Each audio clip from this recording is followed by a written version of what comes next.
Well, last time we talked about throttling, but we haven't actually we forgot to record the screen to show the example. So, and then because we were doing the series, as you know, and we missed that one thing. And today I had to talk about several topics at once, but they are really small, so it shouldn't be the case.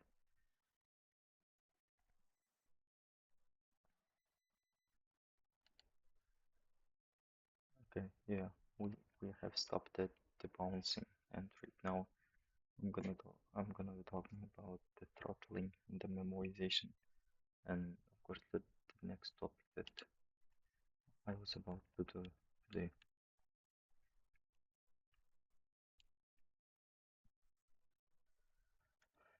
So okay,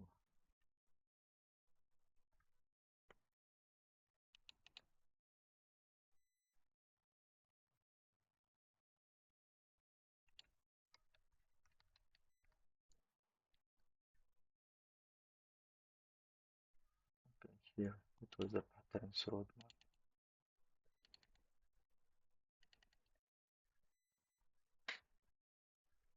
So by today, 13th of May, the today's topic is gonna be carrying, but right now I'm gonna quickly talk about the throttling and the memorization, and then switch back to carrying just to stick to the schedule that we had earlier. So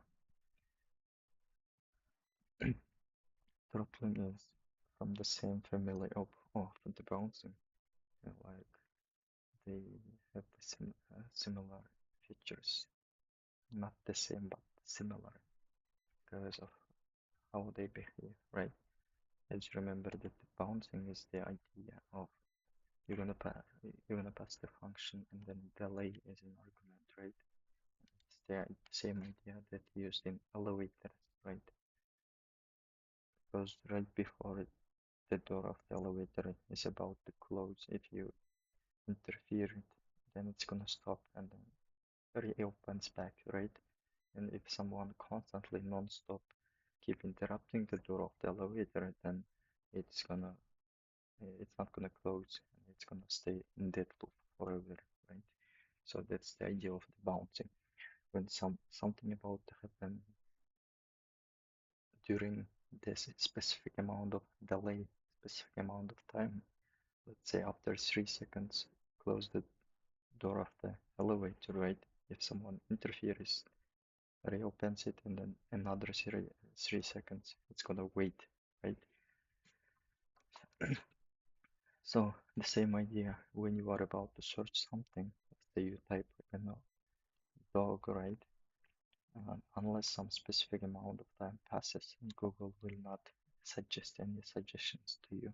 Why? Because like suggesting a suggestions, it's usually a expensive thing because you have to frequently make an API request to the database, right? It's about the cost savings usually, and sometimes it's about the UX user experience because you don't want to annoy the user by giving non-stop um, outputs, right? So the bouncing is the opposite. I mean, the throttling is the opposite. It's gonna wait. It's the same idea as you can see here. It's the function, but it takes parameters another function. It takes the limit, right? The same as delay you could think of. And regardless of uh, who's gonna interact it, it's gonna wait until the limit, the delay actually finishes, right? For example, when you are using the LLM, right, like ChatGPT or Gemini, if you hit the limit, they're gonna tell you usually you hit the today's limit, the the next available limit is gonna be at at let's say 8 p.m. after 5 hours, after 10 hours, right, depending on the LLM.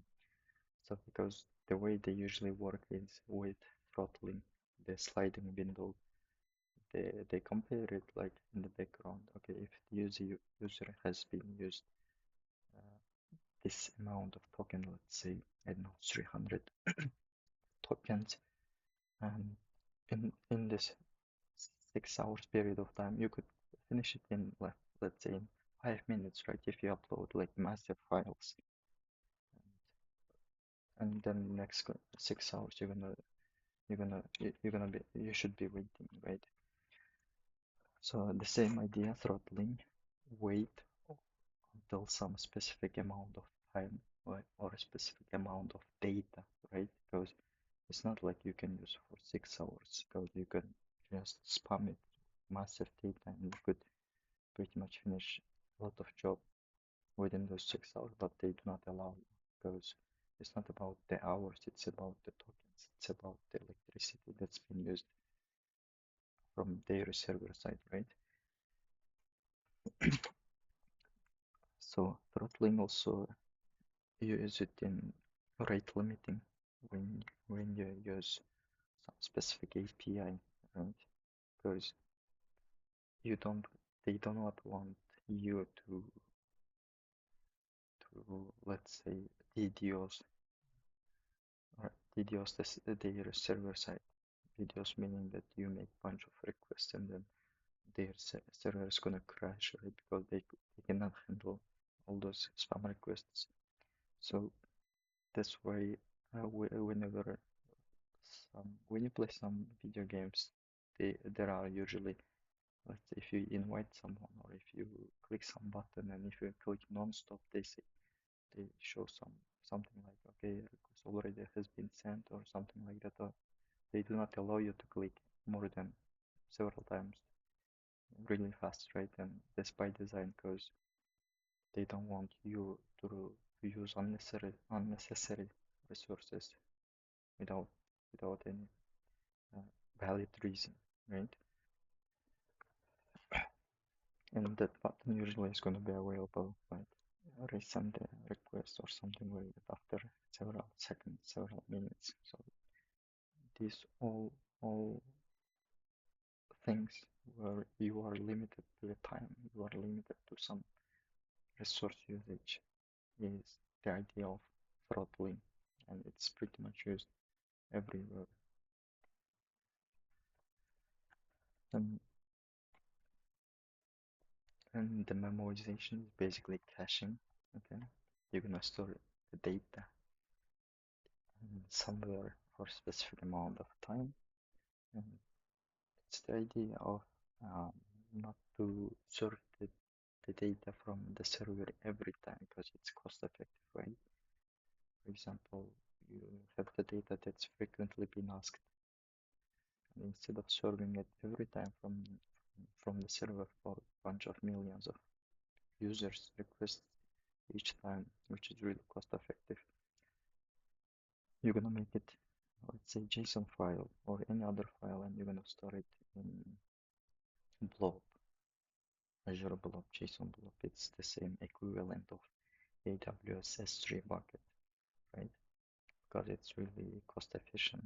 It costs almost zero to store these files, unlike serving it as a separate request from the server. So it's the caching is the same idea. You cache the file in JSON blob and you serve it with millions of billions of times without any problem. And the idea is the same. You first check if this request, if this resource within the cache, then just give it from the cache because that's what we want. That's the whole idea of memorization, caching, right? If it's not, then just put it in cache because other users may re-request the same resource in the future, right? And usually in cache it's not forever. I mean, the least changing things are in there forever, like files that are not frequently changed, but some data needs to be updated. And in such cases, you store it for 5 minutes or 10 minutes, right, depending on your needs. And let's say user one comes and then he shows that he, he says that uh, the he says he asks requests for data, and that data is not in cache. The server immediately puts it in cache, and then for the next minutes, let's say 10,000 requests comes for the specific data, and that 10,000 requests are all retrieved from the cache, and it's really cost effective. And the cache expires, and someone re-requests, and it's gonna be the first one is gonna be of course usual request, the second one, and then the next requests are gonna be from the cache. So that's the whole idea.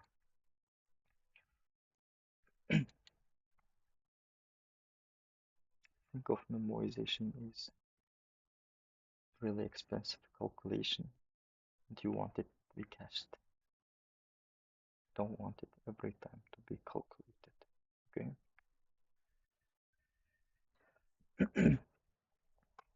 So today's topic is currying. Currying is each call logs in one argument. They use build specialized functions. So let's say, let me just create the file. Let's call it currying. It's gonna be build specialized functions. Okay. Let's say a log.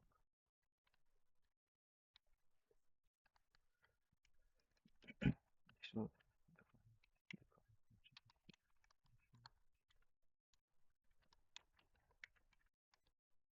okay, we're gonna call our curry function. Okay, or let's say rar log. It's gonna do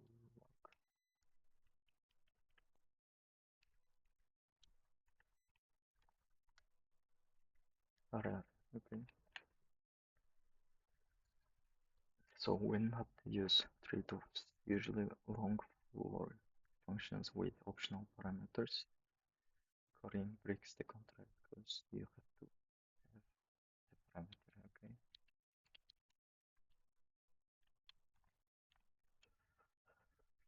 Okay. You have to have the parameter. It's required.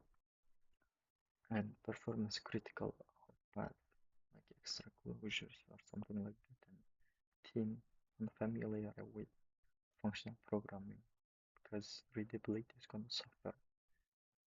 Often partial applications is enough. Okay, so to further talk about coding, okay, coding pattern in JS.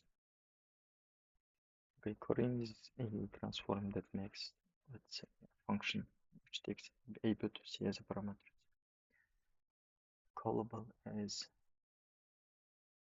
as separate parameters being passed to that function, right? JavaScript implementations usually both keep the function callable normally and return the partial if the argument is enough. Currying allows us to easily get partials.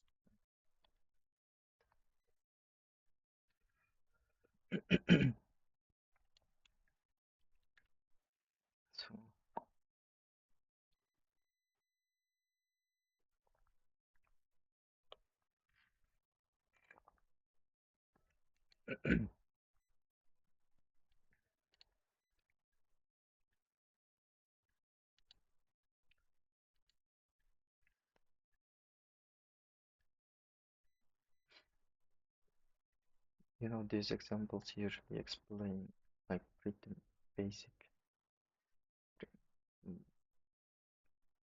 primitive implementations of those currying, of those concepts, of those patterns, but they do not usually, I do not reflect for me the real life applications, right? So what I'm gonna do, I'm gonna ask the cursor, okay, just show me the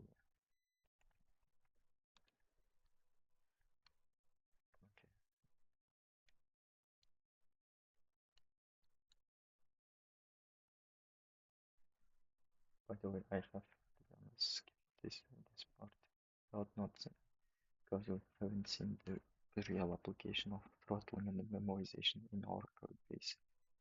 So in our code base, the throttling basically is everywhere. Okay, and those libraries, those databases usually do it under the hood. Okay, it's weird that you usually do it because you use Prisma, you use Nest.js, and they usually handle it under the hood by default. Okay, so for example, browser itself, right? Scroll, mouse move, pointer move, resize events already coalesced by the browsers to once per frame. Right? So you couldn't fire one per pixel even if you wanted to. So request animation frame is the modern throttle, run at most once per repaint. So every moves animation in any library uses this. And we have the intersection observer, resize observer, batch their callbacks instead of firing per event, right? So React's on scroll on mouse move right on top of those same call asset events. Libraries you import, React query, build throttling, stale time, refetch interval, requested dripping, throttle time on subscriptions. Those are all the throttling ideas limiting something to the limiting something bound to a time, bound to something, some source, right? So your use simple search benefits from this. Okay, let's just say search for use simple search. It's just a custom hook, okay?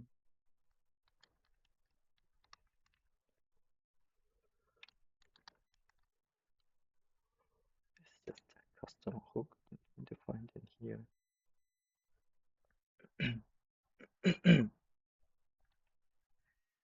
And time stack table, like your tables, throttles, column, resize plus virtualized scroll internally, and radic, shed cm, primitives, your selects, popovers, throttle pointer, tracking for positions via floating UI, which uses RAF plus resize observer, right? So in the frame motion animations via RAF throttle and Monaco PDF events, which editor throttle re-renders, scroll, sync, cursor updates, new Nox, which is URL state, and is simple source, batch URL updates so you do not spam history.push state. And we have the sentry or op insights throttle plus sample event sending so you do not ship 10k errors per second.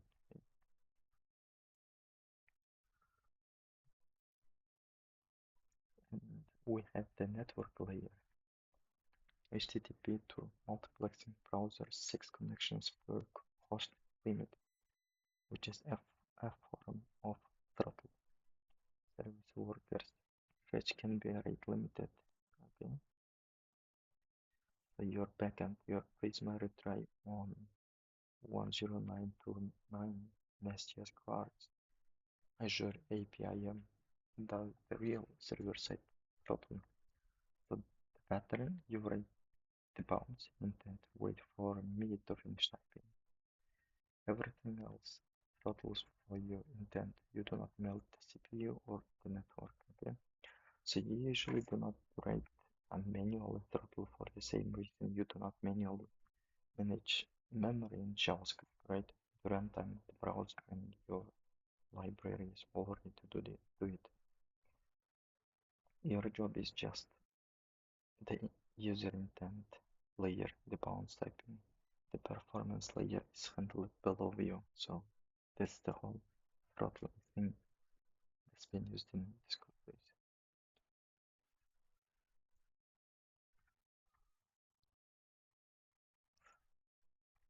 Memoization in your code base, in this code base.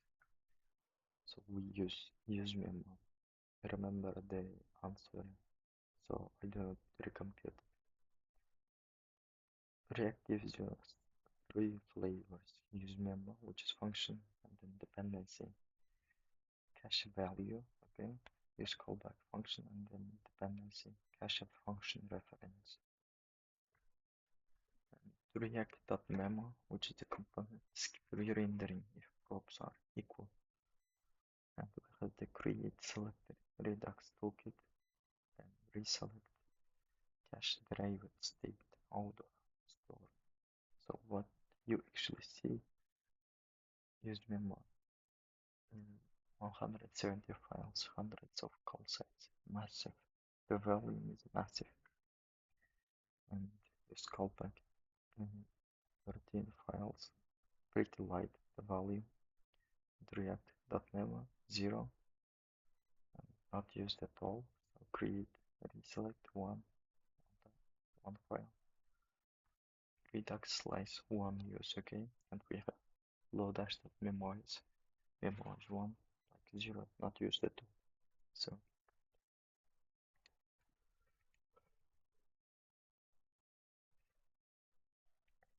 okay, and here we are using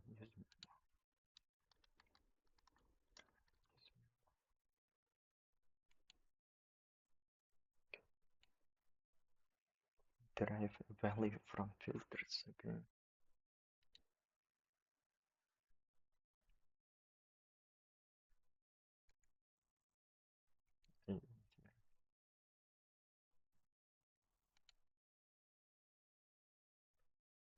And from the filters, okay.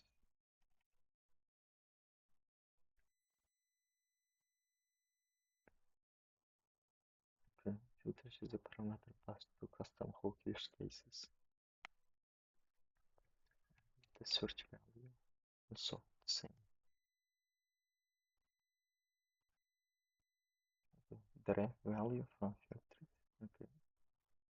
And recompute only when dependencies change, which is the filters or the search value.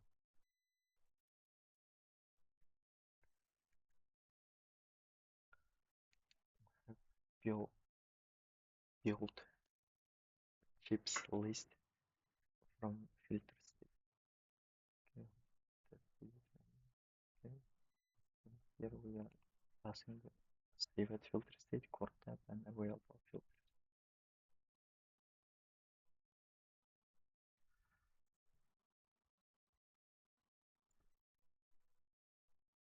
I guess these are all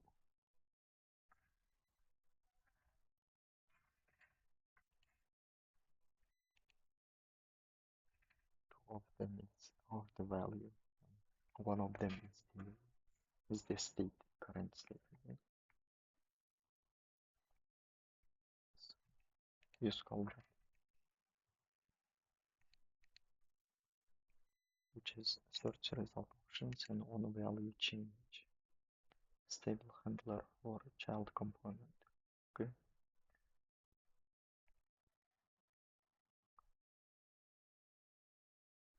And then we have the last one, which is create selector Redux.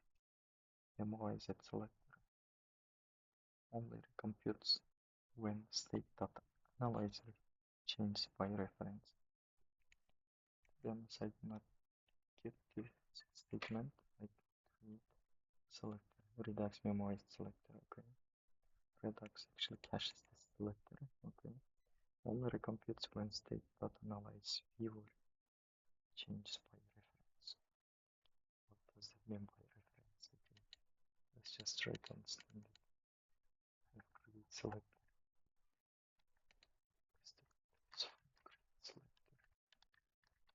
Okay, it's coming from Redux toolkit. Okay. And we are defining tabs with data selector probably.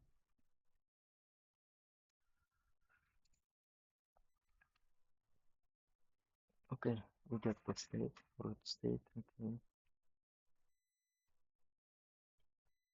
which is the function within array which returns state analyzer, okay. And the second parameter is the callback function, which takes the analysis viewer as a parameter. We type it here, then return analyze.map. Okay. Okay, yeah, we are mapping through every analysis tab, and then we are getting analysis data, cached tab ID, document data, cached both. And what we are doing is we are returning the tab, which value, and we are updating the analysis data, the document data. Yeah.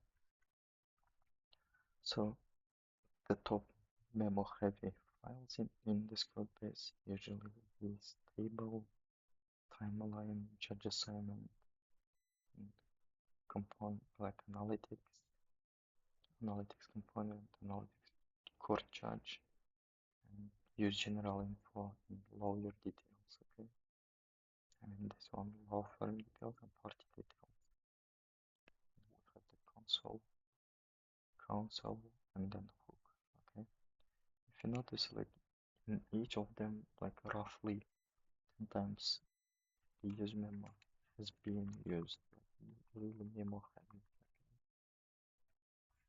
I don't know how it's appropriate to use it locally, but I'm sure that all of them are intended to be useful local, or they can stick with.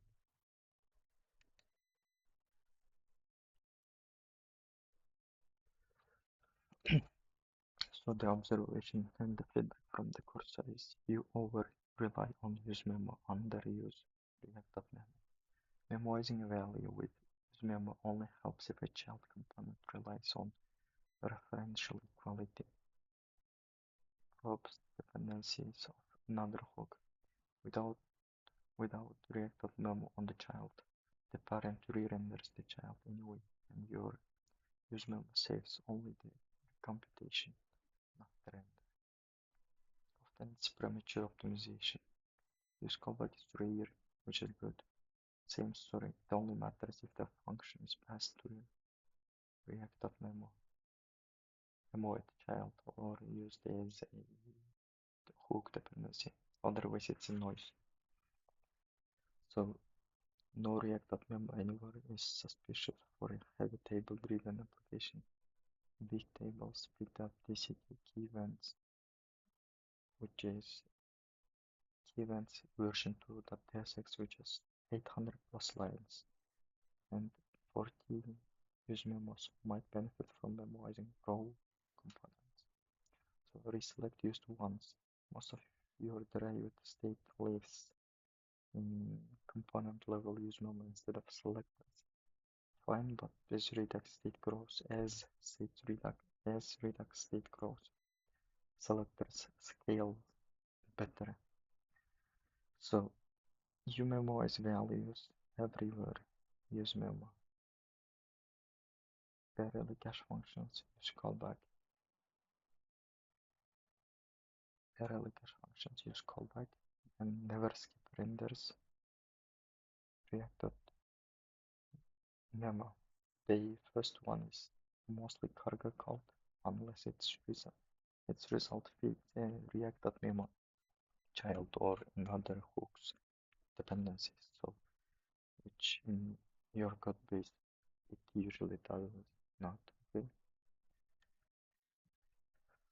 So that's the whole idea. I guess we won't get to Korean part because it's gonna be really long to talk about this.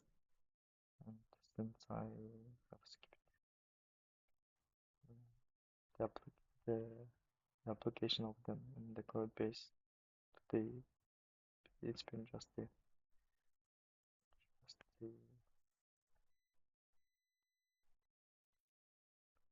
revisiting those things.